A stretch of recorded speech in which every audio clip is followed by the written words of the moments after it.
You're listening to the Executive Coach Podcast with me, Maya Goodker, and welcome to the Career Reboot series. This month, you'll be waking up to a daily curated series of episodes to listen to with your morning coffee. Your go-to guides to keeping you motivated, strategic, and able to have fun in your career, especially as some of us might be limping a little bit towards the summer holidays. And as you listen in this month, you might find it useful to have my Career Blindspots scorecard to hand, which you can download from the link in the show notes. So let's dive into today's episode. So we are back this week with another short, and I'm answering another question from Instagram. This one is with exclamation marks, how to know when to chase recruiters, exclamation mark. And I followed up to get a bit more detail. Any more specifics? Have they just gone cold? And the response was they are responding, but the urgency is gone, unlike the first few communications when I believe they needed my CV ASAP. And the questioner goes on with a little bit more detail there, which I don't think we're going to need for this episode. But there's a few things I want us to think about. The first is that big picture of when we are really highly invested in a specific opportunity and how this impacts the process. That nervous energy, it will show up, whether it means that you actually overthink your follow-ups and you are not as regular and consistent because you're worried, you're constantly worried about whether you might upset someone. Whereas if you have built up a systematic series of other opportunities, of which this is one, you're going to feel far more comfortable regularly checking in, but not being overly worried or sensitive about how this may come across. If you haven't seen my masterclass, definitely go and have a look at that, because I specifically go through there this wheel where we are building over time a systematic approach to building up our relationships and our opportunities.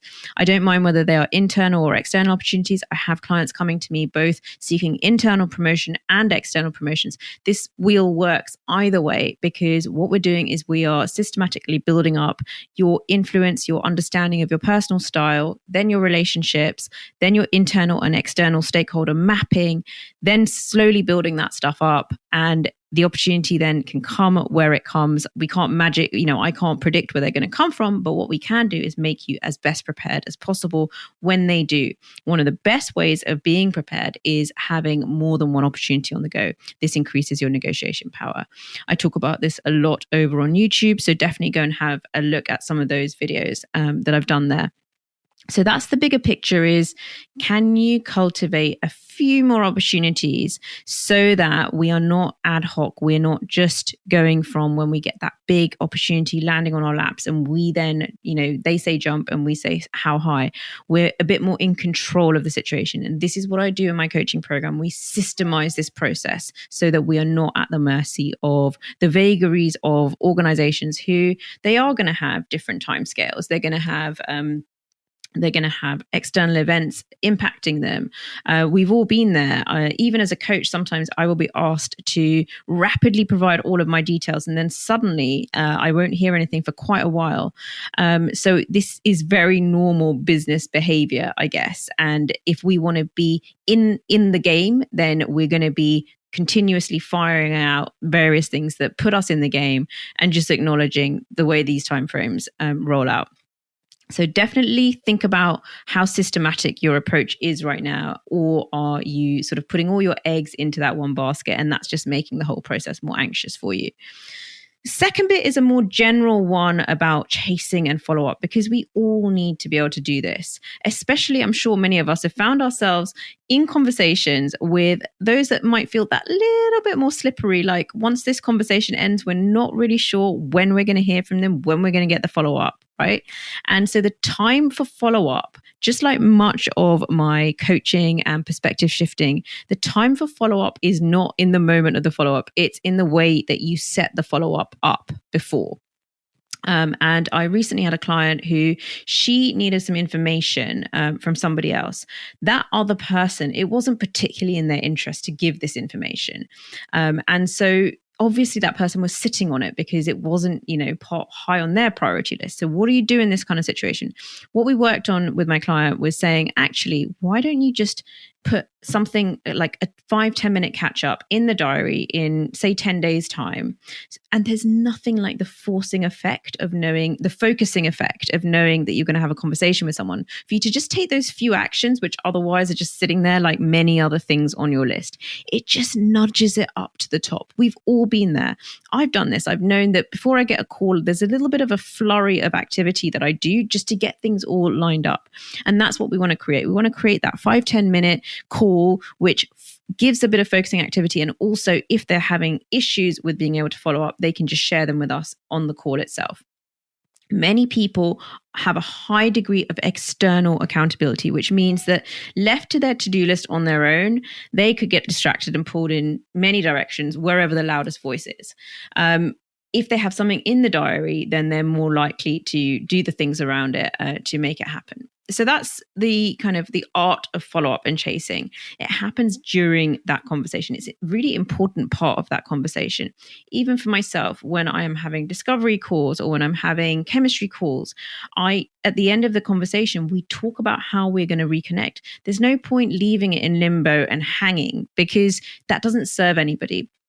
And again, because I am coaching many, many people, having many of these calls, I am not sort of, when I ask for that follow-up and try and figure out how we're going to do it, I'm not sort of doing it from a place of need or desperation. I'm just systemizing it. I'm saying, okay, so would you like me to follow up at this point? Or is it like, or they will often volunteer to me that they have a couple of timing things and that they would like to follow up at this point. So it's just baked into the conversation. So that's something else to think about, is when you are having the interaction, actually planting the seed. Okay, well, how about, I look forward to hearing from you. How about if I haven't heard anything, I'm going to check in with you in a fortnight or in a month's time. Really simple, really easy, but it just takes that uncertainty out of, off the plate for you, because you know that you've kind of given yourself some permission to follow up in the future. So that's the second part. Now, the final bit of specifically chasing with the recruiters, I've kind of talked around it already. It's just recognizing this mix of, on one hand, businesses do move at different paces. Sometimes they have an urgent need for something. The economy changes. And so specifically with recruiters, it's about understanding the individual recruiter, understanding what their style is, and preferably just ask them, how do you best like me to stay on top of this? Would you like me to check in on a weekly basis? If it does kind of slow down, I've noticed sometimes that can happen. What's the best way for us to stay in touch about this? And really kind of make it an individualized process. Don't see them necessarily as the recruiter, but see them as individuals who are each going to have their own follow-up styles. And they're also going to have a limited degree of control over this, because they are also part of that chasing chain as well. And so understanding, that where they sit in the process. And I guess that leads me to the final sort of nugget, which is that, let's say you have had many rounds of discussion with an organization. You've actually built up those relationships as part of the interview process. Don't forget to spend a little bit of time on LinkedIn, connecting with, engaging with, doing whatever you can to remind the individuals that you've already come into contact with that you exist. And that doesn't mean specifically asking them about the opportunity. It could be other things. It could be following up with them. It could be sharing something that could be of interest to them. Whichever way, whichever hook. This is, again, something that I get into in a lot of detail with my coaching clients. What are those hooks? What can we do here? Where is there some low-hanging fruit to allow the relationship to keep developing and not kind of be in a state of stagnant limbo while you wait for everything else to line up and everything else to fall into place. So that would be the final tip.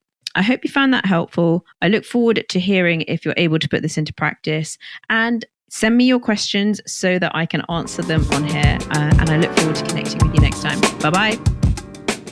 Thank you for listening to Life Work with Maya. If you've got to this point, I'm guessing you found it valuable. So do share the link with somebody else who can benefit.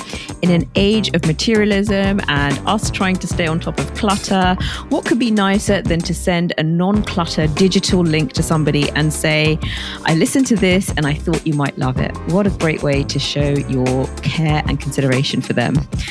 If you haven't left a review, now is the time, and make sure that you are subscribed on Spotify or you're following along on Apple Podcasts. And if you really want to help the show grow, then do share the link on IG stories, Instagram stories, or reshare or discuss your thoughts with my LinkedIn posts.